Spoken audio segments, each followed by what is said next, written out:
Hello दोस्तों, मैं नामिका सिंह स्वागत करती हूँ आप सबका यूपी पीसीएस एलटी ग्रेड सहायक अध्यापक की समान अध्ययन की इस महत्वपूर्ण क्लास में। फ्रेंड्स, जैसे कि अभी आपको पता है कि समान अध्ययन के प्रीवियस ईयर क्वेश्चन हम लोग डिस्कस कर रहे हैं, जिसे आप जीएस जीके कहते हैं। इसमें जो है हम लोग अभी तक 2 वीडियो जो है कवर कर चुके हैं। अगर आपने देखा है तो बहुत अच्छी बात है, अगर नहीं देखा है तो उसे भी ज़रूर देखिए। एलटी ग्रेड की लास्ट वैकेंसी 2018 में आई थी, उसके बाद एलटी ग्रेड का कोई भी एग्ज़ाम नहीं हुआ था। लेकिन यूपीपीएससी के द्वारा एलटी ग्रेड और ये राजकीय प्रवक्ता, जिसे आप जीआईसी कहते हैं, और इसके साथ साथ जो है बहुत सारे एग्ज़ाम करवाए जाते हैं। तो उन सारे एग्ज़ाम के भी प्रैक्टिस सेट मैं आपको करवाने वाली हूँ, क्योंकि ये सारे प्रीवियस ईयर आपके लिए बहुत ज़्यादा हेल्पफुल होने वाले हैं। बिट डिस्कशन और पीडीएफ भी आपको free of cost Telegram channel पे प्रोवाइड करवा दिया जाएगा। तो अगर आप चैनल पे नए हैं तो सब्सक्राइब कर लीजिए और इसे अपने सभी दोस्तों के साथ शेयर करिए। बढ़ते हैं अपने क्वेश्चन की तरफ। पहला क्वेश्चन है जो आपका राजकीय इंटर कॉलेज प्रवक्ता भर्ती 2017 समान अध्ययन के पेपर में आया था, यानी आप कह सकते हैं जीआईसी वालों के लिए भी ये सेशन बहुत ज़्यादा इंपॉर्टेंट है। तो जो लोग जीआईसी से फॉर्म भरें वो भी इस वीडियो को पूरा देखें, ठीक है। क्वेश्चन है, स्वतंत्रता के पूर्व के दिनों में प्रारंभ में किसने संविधान निर्मात्री सभा का विचार प्रस्तुत किया? Option M N. Roy, B R. Ambedkar, Annie Besant या जवाहरलाल नेहरू। इसमें से वो कौन थे जिन्होंने संविधान निर्माती सभा का विचार जो है वो प्रस्तुत किया था, यानी कि एक संविधान सभा होनी चाहिए, इसका विचार किसने प्रस्तुत किया था? इसका सही जवाब हो जाएगा option A, M.N.. Roy. Bharat में संविधान सभा के गठन का विचार कब आया? तो 1934 में पहली बार एम.एन. रॉय ने यह विचार जो है वो प्रस्तुत किया था। राय भारत में वामपंथी आंदोलन के प्रखर नेता थे और 1936 के लखनऊ अधिवेशन में इंडियन नेशनल कांग्रेस की ओर से पंडित जवाहरलाल नेहरू ने घोषणा की कि स्वतंत्र भारत के संविधान का निर्माण वयस्क मताधिकार के आधार पर चुनी गई संविधान सभा द्वारा किया जाएगा और इसमें कोई हस्तक्षेप नहीं होगा। तो इससे हमको क्या पता चला कि 1934 में एम.एन. रॉय ने एक संविधान सभा बनाने की बात करी थी और 1936 में जब लखनऊ अधिवेशन चल रहा था, लखनऊ अधिवेशन के अध्यक्ष थे पंडित जवाहरलाल नेहरू। इन्होंने ही उसी अधिवेशन में अपनी अध्यक्षता में यह घोषणा कर दी कि भारत में एक संविधान सभा होगी और उस संविधान सभा में कोई भी बाहरी हस्तक्षेप नहीं होगा, ठीक। बात करें भीमराव अंबेडकर की, तो इनका क्या योगदान था? तो ये जो है भीमराव अंबेडकर, ये संविधान का मसौदा तैयार किया था इन्होंने। अगर पूछा जाए संविधान का मसौदा किसने तैयार किया, तो भीमराव अंबेडकर जी द्वारा संविधान का मसौदा तैयार किया गया था। भीमराव अंबेडकर ही प्रारूप समिति के अध्यक्ष भी रहे। कौन थे? प्रारूप समिति के अध्यक्ष भी रहे। एनी बेसेंट, इन्हें आप सभी जानते होंगे। इंडियन नेशनल कांग्रेस 1917 की जो कोलकाता अधिवेशन था, इसकी अध्यक्षता करने वाली पहली महिला थी। अगर पूछा जाए कि इंडियन नेशनल कांग्रेस की अध्यक्षता करने वाली पहली महिला कौन थी, यही थी एनी बेसेंट। और अगर पहली भारतीय पूछ लिया जाए तो सरोजनी नायडू जी थी, जिन्होंने 1925 में इंडियन नेशनल कांग्रेस की अध्यक्षता की थी। लेकिन अगर पहली महिला पूछ लिया जाए तो यही थी एनी बेसेंट, ठीक है। लाल बहादुर शास्त्री, इन्हें कौन नहीं जानता, सॉरी जवाहरलाल नेहरू, इन्हें कौन नहीं जानता। ये भारत के प्रथम प्राइम मिनिस्टर भी थे और इन्हीं के जन्म दिवस के उपलक्ष्य में बाल दिवस यानी कि चिल्ड्रन डे भी मनाया जाता, जो भी हाल फिलहाल में 14 नवंबर को देखने को मिला था। तो इसका लेकिन जो सही जवाब हो जाएगा कि राय किसने प्रस्तुत की थी, विचार किसने दिया था, तो एम.एन. रॉय ने दिया था, ठीक। ऑप्शन ए इसका सही जवाब हो जाएगा। कब दिया था? तो दिया था 1934 में, 1934 में। अगला क्वेश्चन, इस तरह से एक एक क्वेश्चन का अच्छे से विश्लेषण करते हुए हम लोग आगे बढ़ेंगे। तो आप हमारे साथ जुड़े रहिए, कॉपी पेन ले लीजिए और नोट करते चलिए। साथ ही कमेंट बॉक्स में अपना फीडबैक जरूर बताइएगा। फ्रेंड्स, आपसे बता दें, आपके कमेंट और लाइक से हमें कोई भी पैसा नहीं मिलता यूट्यूब के द्वारा, लेकिन उससे हमें मोटिवेशन मिलता है, हमें एक उत्साह मिलती है कुछ नया कुछ अच्छा करने के लिए, ठीक। तो कमेंट बॉक्स में अपनी राय और वीडियो को लाइक भी जरूर करिएगा। क्वेश्चन है, निम्नलिखित में से कौन सा एक सही सुमेलित नहीं है? कर्नाटक युद्ध दिया हुआ है, पहला, दूसरा, तीसरा, और जो लास्ट दिया वो पानीपत का युद्ध दिया है। पूछा कौन से सन में कौन सा युद्ध हुआ है, कौन से सन में नहीं हुआ है। तो पहला दिया है कर्नाटक युद्ध 1746 से 1748। क्या कर्नाटक का पहला युद्ध 1746 1748 में हुआ था? तो बिल्कुल सही है। ये सुमेलित है। कर्नाटक का युद्ध हुआ किसके मध्य था? तो अंग्रेज और फ्रांसीसी के मध्य हुआ था, लेकिन ये भारत के कर्नाटक में हुआ था, ठीक है, इसलिए इसे कर्नाटक का युद्ध कहा जाता है। अंग्रेज को ही ब्रिटिश के नाम से जाना जाता है, तो ब्रिटिश और फ्रांस के बीच में जो है, फ्रांसीसी के बीच में जो है, ये कर्नाटक युद्ध देखने को मिला था। पहला कर्नाटक युद्ध 1746-1748 तक हुआ।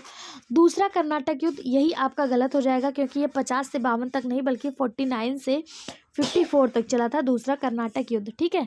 और तीसरा कर्नाटक युद्ध जो था ये 1758 से 1763 तक चला था, बिल्कुल सही बात है। पानीपत का तृतीय युद्ध किसके समय में हुआ? तो पानीपत का तृतीय युद्ध 1761 में हुआ, ये भी सही है। 14 जनवरी 1761 को पानीपत का तृतीय युद्ध जो है वो देखा गया था। आपसे यहाँ से क्वेश्चन पानीपत से पूछा जाता है कि पानीपत का जो तृतीय युद्ध है ये किसके किसके मध्य लड़ा गया? तो पानीपत का तृतीय युद्ध अब्दाली और सदाशिवराव भाऊ के मध्य लड़ा गया, जिसमें अब्दाली की जीत हुई और सदाशिवराव भाऊ जो है उनकी हार हो गई थी, उन्हें पराजय का सामना करने को मिला था। अब आपके लिए जो मेरा क्वेश्चन है, होमवर्क क्वेश्चन, जिसका जवाब आपको कमेंट बॉक्स में देना है कि पानीपत का प्रथम और द्वितीय युद्ध कब हुआ और किसके किसके मध्य लड़ा गया, इसका जवाब आपको कमेंट बॉक्स में देना है। जो लोग कमेंट बॉक्स में रिप्लाई करेंगे उनका आंसर नेक्स्ट दिन वीडियो जब बनेगा नेक्स्ट जीएसजीके का, उनमें उनके आंसर को इंक्लूड किया जाएगा, ठीक है।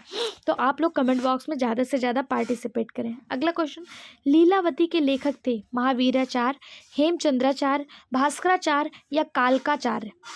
इसका जो सही जवाब हो जाएगा वो हो जाएगा ऑप्शन सी, भास्कराचार्य। भास्कराचार्य थे कौन? तो ये एक महान गणितज्ञ थे और इनकी जो बुक थी वो लीलावती थी। लीलावती भास्कराचार्य द्वारा संस्कृत में रचित गणित एवं खगोल शास्त्रीय का एक प्राचीन ग्रंथ है। अगर पूछा जाए इसकी रचना कब हुआ, तो इसकी जो रचना है वो 12वीं शताब्दी में हुआ था। अगर पूछा जाए कि लीलावती का फारसी में अनुवाद किसने किया था, तो फैजी नामक एक लेखक थे, फैजी। इसके द्वारा लीलावती जो बुक गणित की और खगोल शास्त्री है, इसका अंग्रेजी में अनुवाद किया गया था फैजी के द्वारा, ठीक है। इसकी अनगणितीय रचना, जैसे कि भास्कराचार्य ने और भी रचना की थी, बीजगणित, ग्रह गणित, गोलाध्याय, ये सब इन्हीं की रचना है, ठीक है। इन्होंने ज्योतिष शास्त्र के प्रतिनिधि ग्रंथ सिद्धांत शिरोमणि की भी रचना की है। अगर पूछा जाए सिद्धांत शिरोमणि की रचना किसने की, तो सिद्धांत शिरोमणि एक ज्योतिष शास्त्र की पुस्तक है और इसकी भी रचना करने वाले यही भास्कराचार्य थे। बात करें महावीराचार्य की, तो महावीराचार्य भी एक महान गणितज्ञ थे। इनकी जो बुक थी वो गणित सार करके, गणित सार, गणित संग्रह, ये इनकी बुक थी, ठीक। हेमचंद्र की बात करें तो रामायण, वो रामायण नहीं, इन्होंने भी एक रामायण जैसी पुस्तक लिखी थी, रामायण, तंत्र, काव्यानुशासन, ये सब हेमाचार्य की पुस्तक थी, ठीक है। अगला क्वेश्चन देखते हैं, वाराणसी को निम्नलिखित में से किसने अपनी द्वितीय राजधानी के रूप में बनाया था? अजातशत्रु, कालाशोक, महापद्मानंद या शिशुनाग? तो आपको बता दें वाराणसी को अपनी द्वितीय राजधानी किसने बनाया था यह स्पष्ट नहीं है, लेकिन आयोग द्वारा इस प्रश्न का उत्तर ऑप्शन डी यानी कि शिशुनाग माना गया। अगर आपको बताएं वाराणसी के बारे में, तो ये महाजनपद काशी की राजधानी हुआ करती थी। 16 महाजनपद थे, उनमें से जो महाजनपद काशी था उसकी राजधानी ये वाराणसी हुआ करती थी।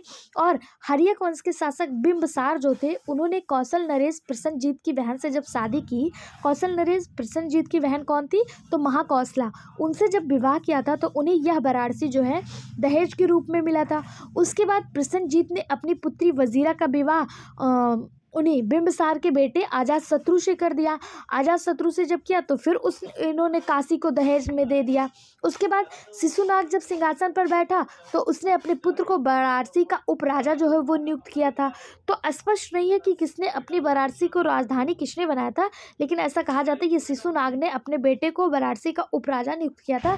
ये कहा जाता है कि इसी ने जो है वाराणसी को अपनी द्वितीय राजधानी जो है वो बना रखी थी। बात करें अजातशत्रु की, तो ये हर्यक वंश के शासक हैं। हर्यक वंश की स्थापना बिंबिसार के द्वारा किया गया और हर्यक वंश के महान शासकों में से अजातशत्रु की चर्चा होती है। इन्हें पितृहंता के नाम से भी जाना जाता है। ऐसा कहा जाता है इन्होंने सिंहासन पाने के लिए अपने पिता की हत्या कर दी थी। उसके बाद करें कालाशोक की, तो कालाशोक जो है ये काकवर्ण से संबंध, इन्हें काकवर्ण कहा जाता है, इनका दूसरा नाम काकवर्ण भी है। ये शिशुनाग वंश से संबंधित है और ये शिशुनाग, जिन्होंने शिशुनाग वंश की स्थापना की थी, इनके बेटे हैं कालाशोक। इन्हें काकवर्ण के नाम से भी जाना जाता है, ठीक। महापद्मानंद, तो ये नंद वंश के संस्थापक है महापद्मानंद। नंद वंश का अंतिम शासक कौन था, ये आपको कमेंट बॉक्स में बताना है कि नंद वंश का वह अंतिम शासक जो सिकंदर के समकालीन था उसका नाम क्या था। बाकी इसका जवाब ऑप्शन डी आयोग ने माना है। मेरे हिसाब से ये स्टार मार्क क्वेश्चन था, इसमें से कोई भी सही जवाब नहीं था। ठीक, अगला क्वेश्चन है, एका आंदोलन का प्रारंभ किया गया महाराष्ट्र के किसानों द्वारा, बंगाल के किसानों द्वारा, पंजाब के किसानों द्वारा या उत्तर प्रदेश के हरदोई, बाराबंकी एवं अन्य स्थानों के किसानों के द्वारा। तो आपको बता दें ये जो क्वेश्चन है ये यूपी जीके से पूछा गया है और ये का आंदोलन जो था ये उत्तर प्रदेश के हरदोई, बाराबंकी एवं अन्य जैसे बहराइच हो गया, सीतापुर हो गया, यहाँ से लगान में वृद्धि एवं उपज के रूप में लगान वसूली को लेकर अवध के किसानों द्वारा किया गया आंदोलन था। ये जो है मुख्य रूप से जो है वो अवध का आंदोलन माना जाता है। ठीक है, और किसके लिए किया गया था, तो लगान जो था उसके विरोध में किया गया था। इस आंदोलन में कुछ छोटे जमींदार भी शामिल थे। अगर पूछा जाए इस आंदोलन के प्रमुख नेता कौन थे, तो मदारी पासी और इनके साथ सहदेव जो थे ये इस आंदोलन के प्रमुख नेता थे और ये विशेषकर अवध वाले क्षेत्र में देखने को मिला था। ठीक है, तो इसका सही जवाब ऑप्शन डी हो जाएगा। अगला क्वेश्चन, भारत के राज्यों में प्रस्तावित आणविक शक्ति केंद्रों से संबंधित निम्नलिखित युग्मों में से कौन सा सही सुमेलित नहीं है। ये पूछा जा रहा है कि वो कौन सी जगह है जहाँ पे आणविक शक्ति यानी कि जिसे आप कहते हैं परमाणु ऊर्जा संयंत्र, किस जगह से सही सुमेलित नहीं है। पहला है जैतापुर। क्या जैतापुर परमाणु ऊर्जा संयंत्र महाराष्ट्र में है, तो बिल्कुल सही बात है, जैतापुर परमाणु ऊर्जा संयंत्र महाराष्ट्र में था। महाराष्ट्र में एक और परमाणु ऊर्जा संयंत्र है जिसे आप तारापुर के नाम से जानते हैं, तारापुर, ये भी महाराष्ट्र में है और ये भारत का पहला परमाणु ऊर्जा संयंत्र था। अगर पूछा जाए भारत का पहला परमाणु ऊर्जा संयंत्र कौन सा है, तो तारापुर है जो महाराष्ट्र में है। ठीक है, उसके बाद है मीठी बिरडी जो है ये गुजरात में थी लेकिन बाद में इसे रद्द कर दिया गया। ये भी परमाणु ऊर्जा संयंत्र गुजरात में बनना था लेकिन ये रद्द हो गया। अब गुजरात में एकमात्र परमाणु ऊर्जा संयंत्र है जिसका नाम है काकरापार एकमात्र परमाणु ऊर्जा संयंत्र गुजरात में बचा है। उसके बाद हरिपुर हरियाणा, हरिपुर जो है क्या वो हरियाणा में है, तो नहीं, आपको बता दें हरिपुर जो है ये हरियाणा में नहीं है, पश्चिम बंगाल के मेदिनीपुर जिले में स्थित है हरिपुर। और हरियाणा में कौन सा है, तो हरियाणा में गोरखपुर परमाणु ऊर्जा संयंत्र है। कौन सा है, गोरखपुर परमाणु ऊर्जा संयंत्र। गोरखपुर ये उत्तर प्रदेश वाला नहीं, ये हरियाणा में है, उत्तर भारत का है और उत्तर भारत का यह पहला परमाणु ऊर्जा संयंत्र है जो हरियाणा में है गोरखपुर नाम से। गोरखपुर के फतेहाबाद जिले में स्थित है और ये उत्तर भारत का पहला परमाणु ऊर्जा संयंत्र है।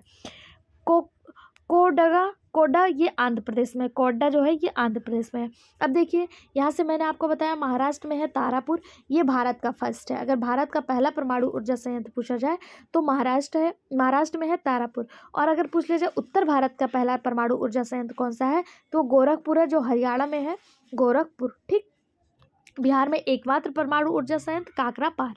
ओके, इसका जो सही जवाब हो जाएगा वो हो जाएगा ऑप्शन सी, हरिपुर जो है ये हरियाणा में नहीं है। अगर हरियाणा में नहीं है तो कहाँ है, तो ये है आपके पश्चिम बंगाल में। कहाँ पे, पश्चिम बंगाल के मेदिनीपुर जिले में है। ठीक, ऑप्शन सी इसका सही जवाब हो जाएगा। अगला क्वेश्चन है, निम्नलिखित में से कौन सा द्वीप अपने लवण पटल संसाधनों के लिए जाना जाता है।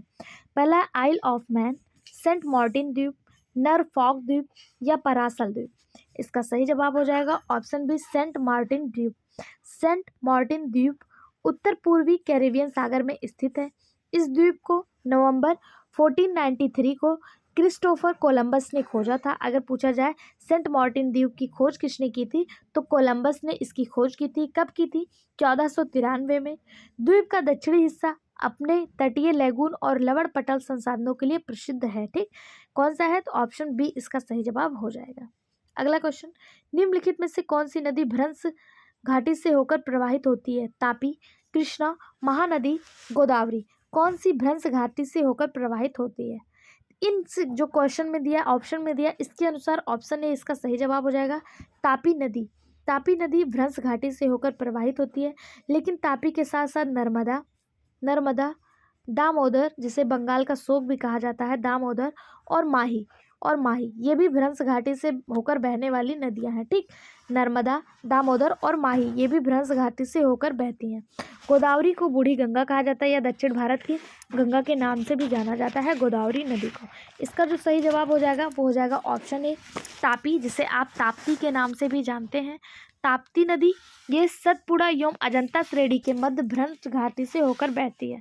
अगर पूछा जाए ये कहाँ से बहती है तो सतपुड़ा नदी और अजंता श्रेणी के मध्य से होकर बहती है। अगर पूछा जाए ताप्ती नदी का उद्गम कहाँ से हुआ तो ताप्ती नदी का उद्गम मध्य प्रदेश के बैतूल जिले के मुल्ताई नामक स्थान पर सतपुड़ा पर्वत श्रेणी है, वहाँ से इसका उद्गम जो है वो हुआ था। पश्चिम दिशा में बहने वाली यह महत्वपूर्ण नदी है।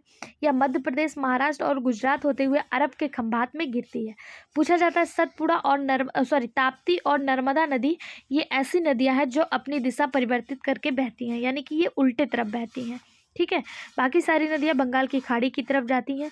ये नदी जो है अरब सागर में गिरने वाली नदी है। यह नदी अरब सागर में ज्वारनद मुख का भी निर्माण करती है। ठीक, ऑप्शन ए इसका सही जवाब हो जाएगा। अगला क्वेश्चन, मौलिक अधिकारों की अवधारणा ली गई। कहने का मतलब है कि मौलिक अधिकार जो भारत के संविधान में लिया गया है वो कहाँ से लिया गया, किस देश के संविधान से लिया गया है, यूएसए के, कनाडा के, ब्रिटेन के या रूस के।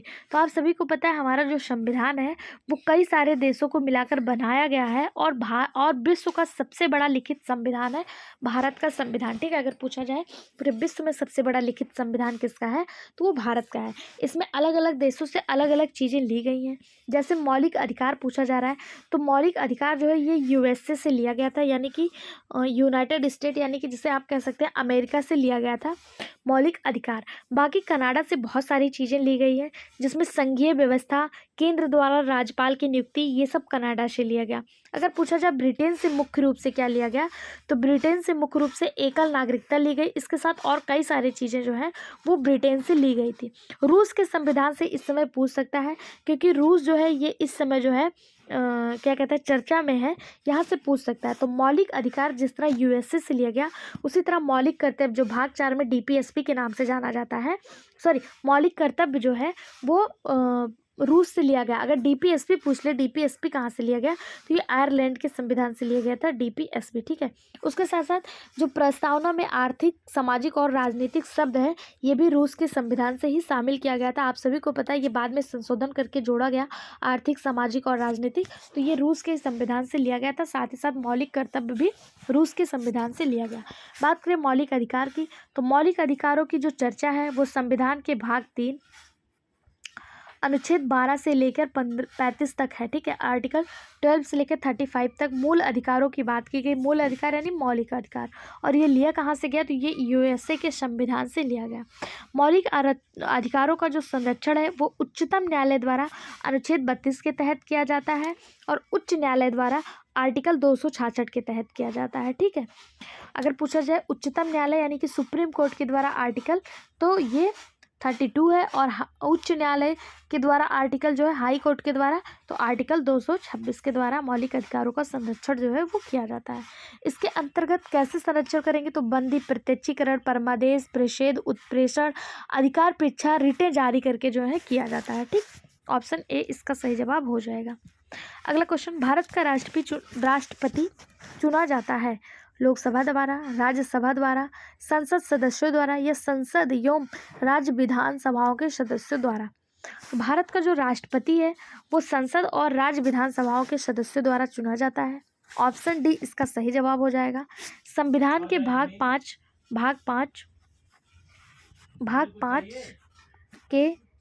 5 के आर्टिकल 52 से लेकर 78 तक संघ की कार्यपालिका का वर्णन किया गया है।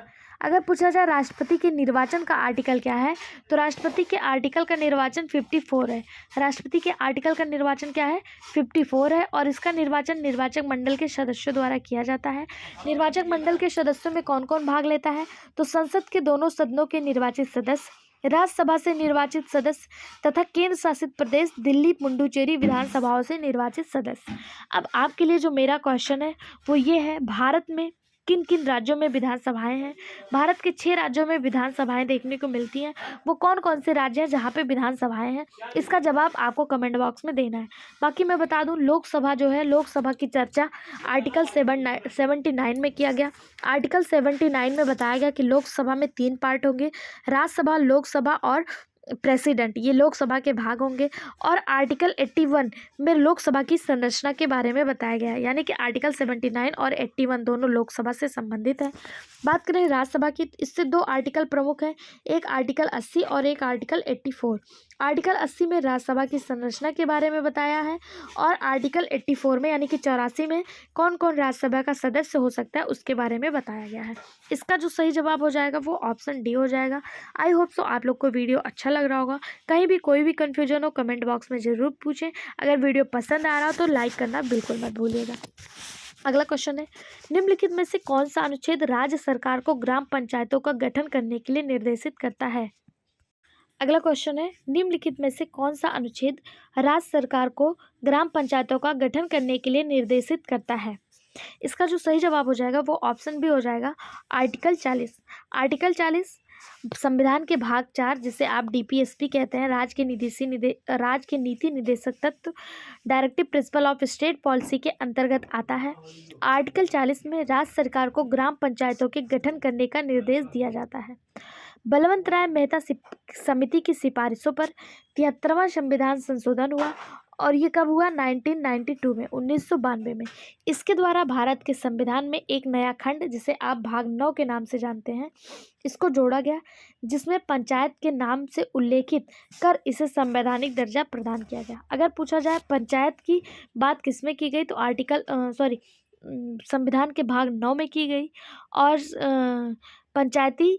ग्राम पंचायत का गठन करने की बात किसमें की गई, तो आर्टिकल 40 में किया गया है। ठीक है, भाग 9 कौन से संविधान संशोधन द्वारा जोड़ा गया, तो 73वां संविधान संशोधन 1992 के द्वारा भाग 9 जो है हमारे संविधान में जोड़ा गया था।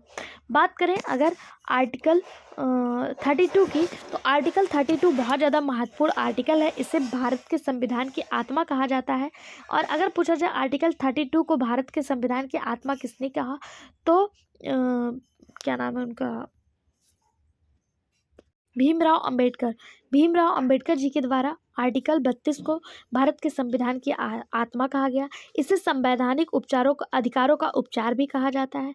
बात करें आर्टिकल 48 की, तो आर्टिकल 48 जो है ये कृषि और पशुपालन से संबंधित है। किससे? कृषि और पशुपालन से संबंधित है आर्टिकल 48। अगर पूछा जाए 51 के अंतर्गत किसको रखा गया, तो अंतर्राष्ट्रीय शांति और सुरक्षा को आर्टिकल 51 के अंतर्गत रखा गया। इसका जो सही जवाब हो जाएगा वो आर्टिकल बी हो जाएगा, कि राज्य को ग्राम पंचायतों का गठन करने के लिए निर्देशित कौन सा आर्टिकल करता है, आर्टिकल 40 करता है। बाकी इसके लिए जो पंचायत है, इसके लिए 73वां संविधान संशोधन 1992 में करके भाग 9 जोड़ा गया, और इस भाग 9 में पंचायत को उल्लेखित किया गया है। ठीक है, अगला क्वेश्चन, निम्नलिखित में से कौन सा विषय जनसंख्या एवं मानव समुदाय के महत्वपूर्ण आंकड़ों के अध्ययन से संबंधित है? पारिस्थितिकी विज्ञान, मानसिकी, जनांकी या फिर वायरस विज्ञान?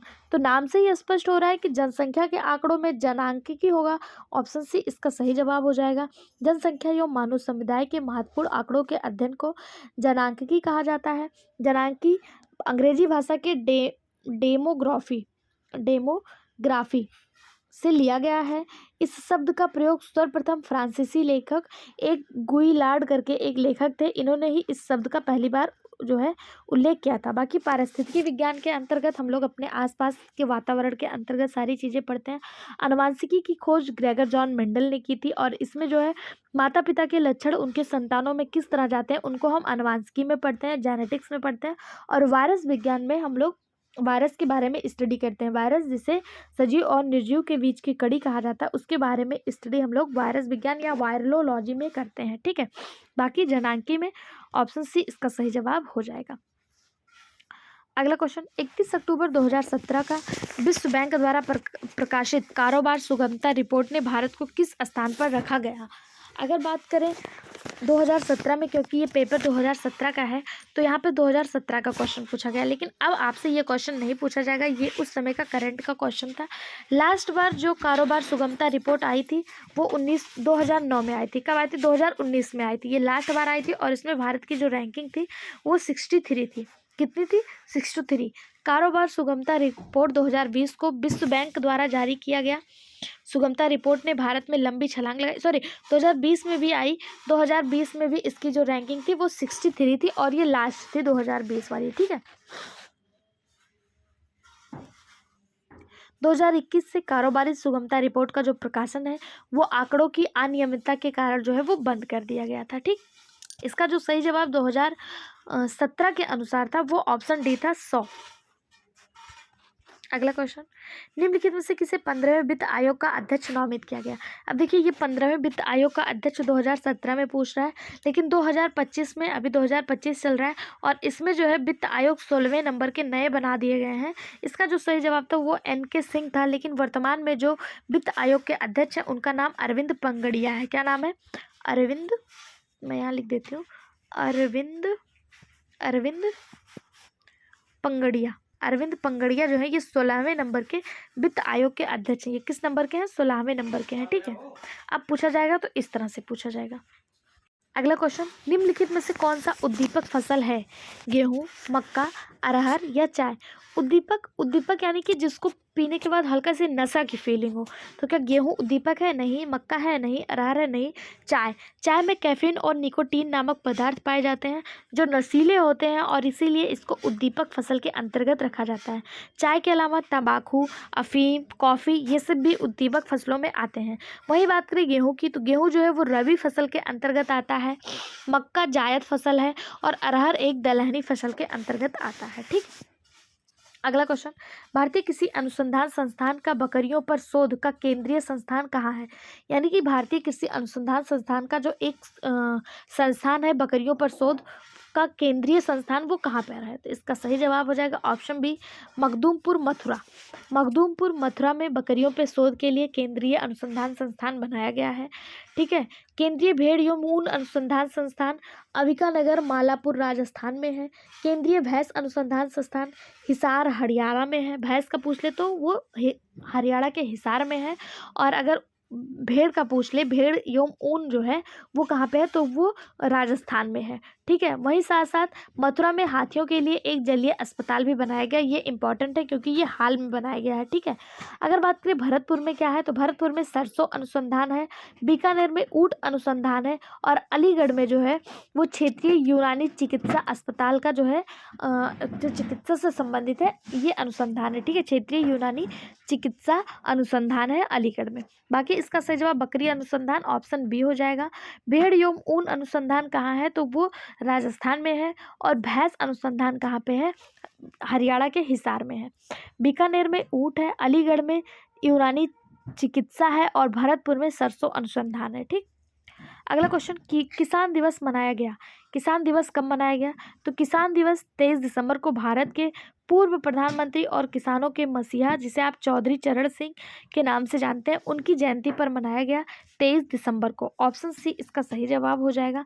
लेकिन अगर बात करें कि 23 अक्टूबर को कौन सा दिवस मनाया जाता है, तो 23 अक्टूबर को जो है अंतर्राष्ट्रीय हिम तेंदुआ दिवस मनाया जाता है और ये भी बहुत ज़्यादा इंपॉर्टेंट है, इसे सब लोग याद करके रखिएगा। अंतर्राष्ट्रीय हिम तेंदुआ दिवस कब मनाया जाता है? तो अंतर्राष्ट्रीय हिम तेंदुआ दिवस 23 अक्टूबर को मनाया जाता है। 23 नवंबर को काजू दिवस के रूप में सेलिब्रेट किया जाता है और 23 सितंबर को आयुर्वेद दिवस के रूप में सेलिब्रेट किया जाता है। 23 सितंबर आयुर्वेद दिवस, 23 अक्टूबर अंतर्राष्ट्रीय हिम तेंदुआ दिवस, 23 नवंबर काजू दिवस और 23 दिसंबर को जो मनाया जाता है वो किसान दिवस के रूप में मनाया जाता है। किसके जन्म जयंती के रूप में? तो चौधरी चरण सिंह की जयंती के रूप में मनाया जाता है। ठीक है। चौधरी चरण सिंह कौन थे? तो ये भारत के पूर्व प्रधानमंत्री और किसानों के मसीहा कहे जाते थे। अगला क्वेश्चन, भारतवर्ष में प्रथम कृषि विज्ञान केंद्र की स्थापना की गई 1970, 1972, 1974 या 1976? पहला कृषि विज्ञान कहाँ पे स्थापित किया गया और किस सन में स्थापित किया गया? तो इसका सही जवाब हो जाएगा ऑप्शन सी 1974। भारत के तमिलनाडु के कोयम्बटूर में पहला कृषि विज्ञान जो है वो स्थापित किया गया था। पुडुचेरी में 1974 में स्थापित किया गया। वर्तमान में अगर पूछा जाए पूरे भारत में वर्तमान में कितने कृषि विज्ञान केंद्र हैं, तो पूरे भारत में वर्तमान में 721 कृषि विज्ञान केंद्र है। ठीक है, अगला क्वेश्चन, निम्नलिखित में से कौन सी महिला भारतीय महिला हॉकी टीम की कप्तान थी जब टीम ने नवंबर 2017 में एशिया कप जीता था? अब देखिए ये करंट का क्वेश्चन था और ये 2017 का था। मैं आपसे बार बार कह रही हूँ 2025 से रिलेट करके मैं आपको सारी चीज़ें बताऊंगी। अगर ये क्वेश्चन आपको वर्तमान में देखने को मिल गया तो इसका जवाब क्या करके आएंगे? उस समय इसका जवाब ऑप्शन ए था, रानी रामपाल 2017 में थी। लेकिन वर्तमान में जो महिला हॉकी टीम है एशिया कप में, उसकी कैप्टन जो है वो सलीमा टेटे हैं। कौन है? सलीमा टेटे ये वर्तमान में है। ठीक है, 2025 में। अगला क्वेश्चन, 7 नवंबर 2017 को सफल उड़ान परीक्षण किए गए निर्भय परीक्षण के बारे में निम्नलिखित में से कौन सा कथन सही है?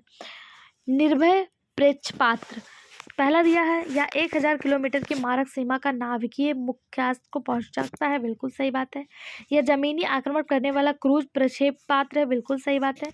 या पाकिस्तान के बाबर प्रक्षेपास्त्र का प्रभावी प्रवृत्तर है, बिल्कुल सही बात है। यह एक प्राध्वनिक प्रक्षेपास्त्र, ये भी बिल्कुल सही बात है। ऑप्शन 1 2 3 4 चारों ही इसके सही जवाब है। सॉरी ये गलत है। इसका जो सही जवाब है वो है 1 2 3। 1 2 3 आपको किस ऑप्शन में देखने को मिल रहा है?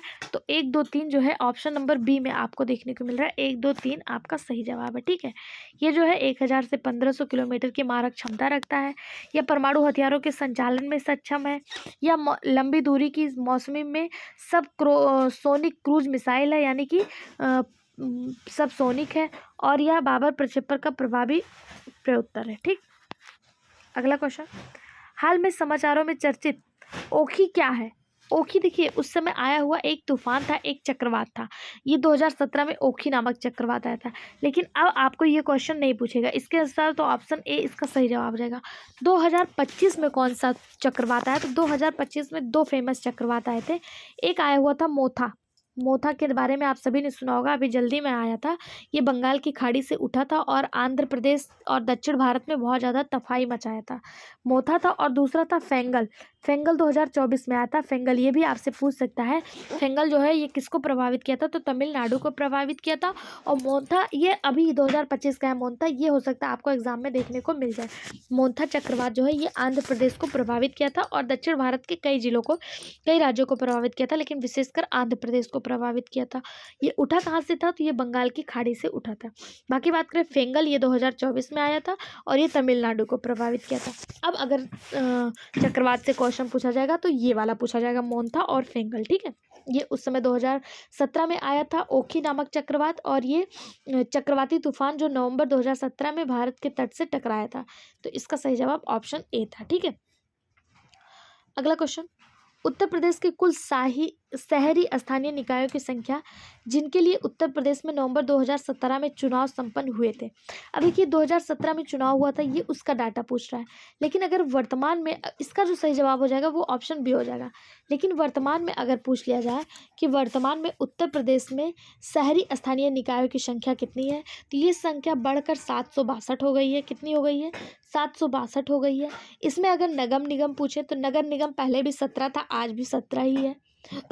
नगर पालिका पूछ लें तो नगर पालिका जो है वो पहले 199 थी, अब नगर पालिका परिषद जो है वो 200 हो गई है, एक बढ़ गई है। वहीं अगर आपसे नगर पंचायत पूछ लें तो नगर पंचायत की संख्या 2017 में 438 थी, अभी वर्तमान में ये 545 हो गया है, और इसकी संख्या बढ़ के 762 हो गया है। स्थानीय निकायों की, शहरी स्थानीय निकायों की संख्या 762 है, जिसमें नगर निगम 17 है, नगर पालिका परिषद 200 है और नगर पंचायत जो है वो 545 है। वर्तमान 2025 का ये डाटा है, इसे आप लोग एक जगह कहीं कॉपी में लिख लीजिएगा। ठीक है, अगला क्वेश्चन, भारत के प्रथम अंतरिक्ष उपग्रह आर्यभट्ट डिजाइन करने वाले वैज्ञानिक जिनका हाल ही में निधन हो गया, उनका नाम क्या है? इसका सही जवाब हो जाएगा option A, professor U.R. Rao. Bharat में प्रथम अंतरिक्ष उपग्रह, यहाँ से भी एक क्वेश्चन मिल गया कि भारत का पहला अंतरिक्ष उपग्रह कौन था? आर्यभट्ट था। और इसको डिजाइन किसने किया था? तो प्रोफेसर U.R. राव ने इसको डिजाइन किया था, और 2017 में इनका निधन हो गया था, इसीलिए ये क्वेश्चन पूछा गया था।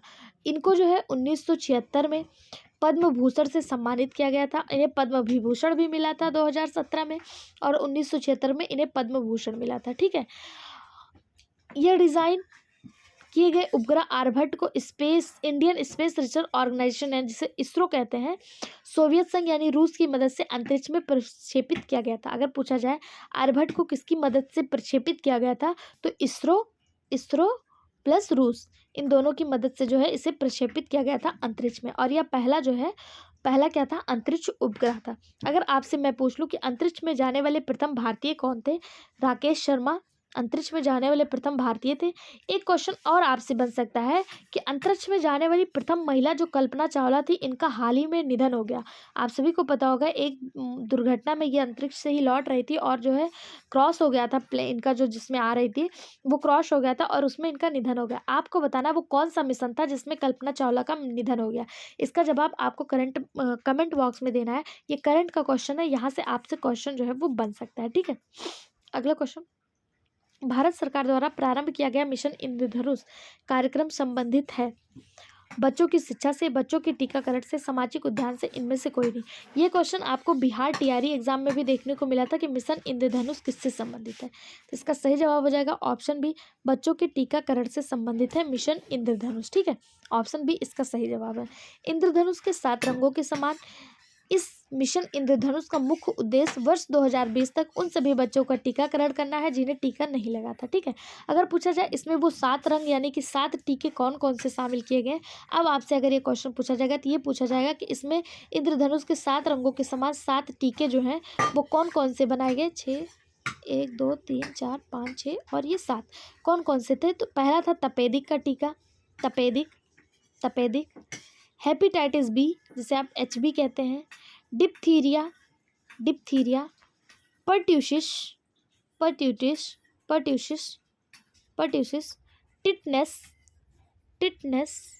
टिटनेस, खसरा और पोलियोमाइलाइटिस नामक 7 टीके जो थे वो इसमें शामिल किए गए। तपेदिक, पोलियोमाइलाइटिस, खसरा, टिटनेस, पर्ट्यूसिस, डिप्थीरिया और हेपेटाइटिस बी। ठीक है, ऑप्शन बी इसका सही जवाब हो जाएगा। बच्चों की शिक्षा के लिए कौन सा है, तो इस समय बच्चों की शिक्षा के लिए समग्र शिक्षा और निपुण भारत जैसे जो है मिशन वो बहुत ज़्यादा कारगर हो रहे हैं। अगला क्वेश्चन, समान फोकस दूरी वाले कांच के 2 लेंस जिनमें एक उत्तल तथा दूसरा अवतल लेंस है एक दूसरे से सटाकर रखे गए हैं, इस युग्म का व्यवहार क्या होगा। पूछा जा रहा है समान फोकस दूरी के 2 लेंस हैं जिसमें से एक उत्तल है और दूसरा अवतल है।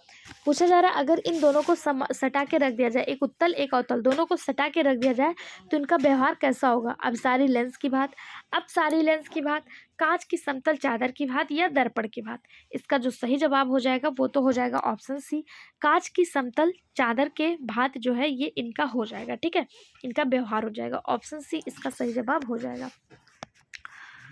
इस तरह से आप इसको निकाल भी सकते हैं।